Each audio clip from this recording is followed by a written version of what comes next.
Գեղարքունիքի մարզի Ծափաթաղ գյուղում կորած 3-ամյա Տիգրանը տան մոտակայքից է կորել, այս մասին հայտնել է Ծափաթաղի վարչական ղեկավար Դավիթ Գզողլյանը։ Ողջ գիշեր որոնել ենք, հիմա էլ ենք որոնում, երեխան կորել է տան մոտակայքից, այլ մանրամասներ չեմ կարող ասել, նշել է նա։ Հոկտեմբերի 27-ին ժամը 18:00-ի սահմաններում հաղորդում է ստացվել, որ Գեղարքունիքի մարզի Ծափաթաղ գյուղի բնակիչ 2022 թվականի ծնված Տիգրան Օվանեսովը ժամը 16:30-ի սահմաններում կորել է։ Ոստիկանությունը և փրկարար ծառայությունը ձեռնարկում են որոնողական ծավալուն աշխատանքներ։ Հարամենամարտերի իռլանդացի լեգենդար մարտի Քոնոր Մաքրեգորը, ով հայտնի է Նոտորիուս տխրահռչակ մականունով, տեսողորձով դիմել է հայ հանդիսատեսին։ Կարճ հոլովակում մարզիկը հայերենով ողջունել է «Բարև Արմենիա»։ Նման կոչը դարձել է Հայաստանում Մաքրեգորի բրենդի գործարկման պրոմո արշավի մի մասը։ Մարզիկը նաև տեղեկացրել է, որ իր գարեջուրը, որն արժանացել է բազմաթիվ միջազգային մրցանակների, շուտով Հայաստանում ևս վաճառքի կլինի։ Barev Armenia, it's the notorious Conor McGregor giving you a mega announcement that Forge Irish Stout is coming your way soon. The world's creamiest stout in Armenia. Վանաձոր բժշկական կենտրոնի բժիշկներին հաջողվել է փրկել դանակահարված 22-ամյա Էրիկ Դի կյանքը։ ԶԼՄ-ների տեղեկություններով Էրիկ Դին, ով սպանված 21-ամյա Հայկ Մեի սպանության գործով 4 մեղադրյալներից մեկն է, դատական նիստի ժամանակ հարվածել է Հայկ Մեի մայրը ու փախել դատարանից։ Տուժածին վիրահատել են և նրա վիճակը կայուն է։ 2024 թվականի հուլիսի 17-ին ոստիկանության Ստեփանավանի բաժնում հաղորդում տված քաղաքացին հայտնել է, որ թոռը 2003 թվականին ծնված Հայկը հուլիսի 9-ին տնից դուրս է եկել և չի վերադարձել։ Ավելի ուշ նրա դին հայտնաբերվել է Ստեփանավան քաղաքի մերձակա դաշտում։ Գորշարջը փրկվել է Հանքավանի հյուրանոցային համալիրներից մեկից, տեղեկությունը հայտնում է Հայաստանի շրջակա միջավայրի նախարարության մամուլի ծառայությունը։ Հանրությունն այս արջի պահպանման և բարենպաստ պայմանների մասին նախաձեռնում էր դեռևս 2017 թվականից։ Փրկության պայքարը տևել է 8 տարի, այժմ նա գտնվում է FPWC վայրի կենդանիների փրկարարական կենտրոնում, արժանացնում է կարանտինացման շրջան, որից հետո կտեղափոխվի մեծ ազատավանդակ, նա ստանում է լիարժեք մասնագիտական խնամք և անհրաժեշտ կենդանաբուժական օգնություն։ Կենտրոնում նա անցնում է վերականգնողական թերապիա, որի նպատակն է մեղմել անբարենպաստ բանտարկությունից թողած հոգեբանական և ֆիզիկական հետևանքները, ասված է հաղորդագրությունում։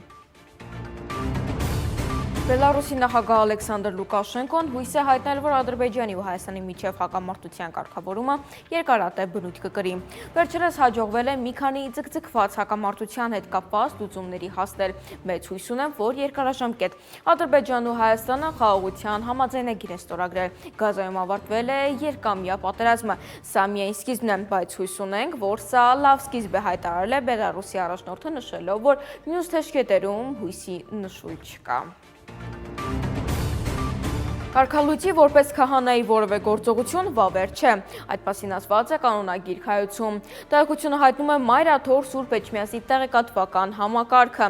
Բացի այդ, կանոնագիր քայլություն մի շարք այլ կարգավորումներ է նախատեսվում կարգալույծ արված քահանայի գործողությունների համար։ Օրինակ, ըստ կանոնակարգի, կարգալույծ արված քահանան իրավունք չունի գտնվելու դասում, ատյանում, ավանդատներում, առավել ևս բարձրյալ եկեղեցու խորանում, դիպչել եկեղեցու սպասքին, սկիհին, մասնատուփին, Սուրբ հաղորդությանը, Սուրբ ավետարանին, Սուրբ սեղանին, Սուրբ մերոնաամանին և այսպես շարունակ։ Հոկտեմբերի 21-ին Ամենայն Հայոց կաթողիկոսի տնօրինությամբ կարգալույծ հռչակվեց Տեր Արամ Քահանասատյանը, ավազանի անունը Ստեփան Ասատյան։ Հիմք է ծառայել Արագածոտնի թեմի առաջնորդի զեկուցագիրը և Հայաստանյաց Առաքելական Սուրբ եկեղեցու Մայրաթոր Սուրբ Էջմիածնի պարգևների շնորհման և կարգապահական հարցերի հանձնախմբի եզրակացությունը։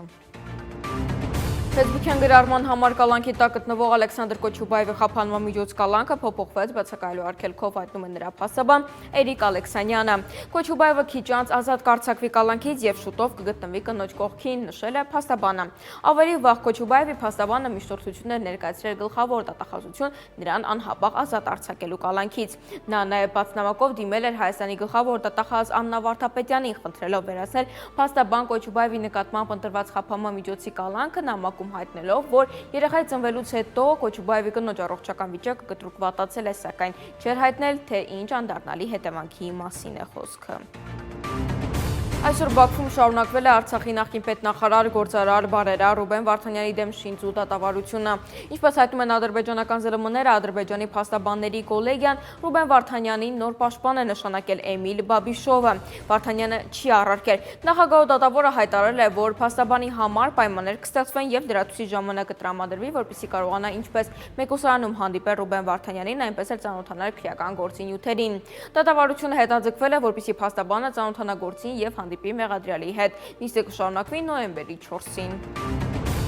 Հայաստանը հավակնում է ԵՄ թեկնածու դառնալու, դրա համար պետք է լուծի նաև ներքին խնդիրները, որոնք կապված են իրավապահ համակարգի գործունեության հետ։ Այսօր Հայաստանի ազգային ժողովում Եվրանեստի խորհրդարանական վեհաժողովի քաղաքական, մարդու իրավունքների եւ ժողովրդավարության հարցերի հանձնաժողովի նիստի ժամանակ այս հայտարարությունն արեց Եվրոպական խորհրդի իսպանացի падգամավոր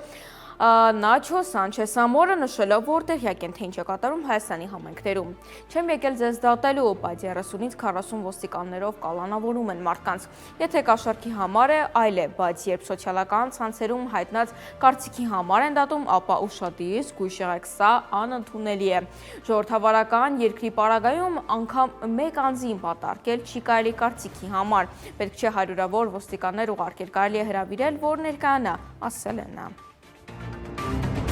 Երևանում 3 հնդիկ ուսանողներ թունավորվել են, տեղեկությունը հայտնում է Հայաստանի սննդամթերքի անվտանգության տեսչական մարմինը։ Սա ԱՏՄ-ն հոկտեմբերի 27-ին հիվանդությունների վերահսկման եւ կանխարգելման ազգային կենտրոնից հաղորդակցություն է ստացել այն մասին, որ 3 անց սուր աղիքային վարակ ախտորոշմամբ տեղափոխվել է Միքայելյան վիրաբուժության ինստիտուտ։ Պարզվել է, որ հոկտեմբերի 23-ին բուժառուները 3 հնդիկ ուսանող Հավիմու Սովպիցա են կերել Կոմիտասի պողոտայում գործող սրճարաններից մեկում։